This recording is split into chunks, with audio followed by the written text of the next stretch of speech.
This is POCO X3 GT, and today I would like to show how you can bypass parental controls on this device. The first order of business is to launch settings. Then you gotta, not calendar, settings.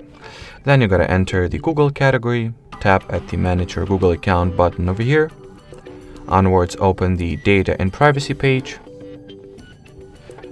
Scroll it all the way down and tap at the Delete Your Google Account option. Now, in order to continue, we will need to input the child's Google account password, so let me quickly do that.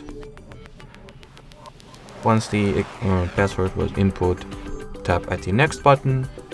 Onwards, confirm the account deletion and finalize it. Once the Google account gets successfully deleted, that pretty much means that the parental controls should have already been deactivated, so let's see if that is true or not. Yep, as you can see, there is no longer Google account over here, and if I will open the list of parental controls, there are none. So now I will quickly show how you can recover the Google account so it will not be lost, whatever. That's a very simple thing to do. You will just need to sign into any Google app or service with it or using it.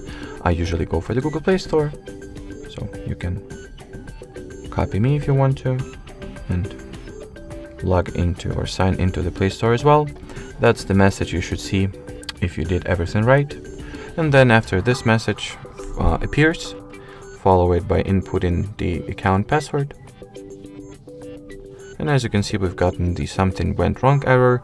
That's completely fine. Just re-enter your credentials and it will definitely allow you to go through second time around.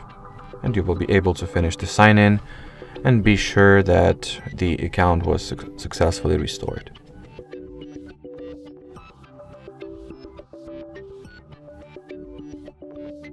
The Google account was recovered, parental controls were successfully lifted off, so that will be it for this video. Thanks for watching and bye bye.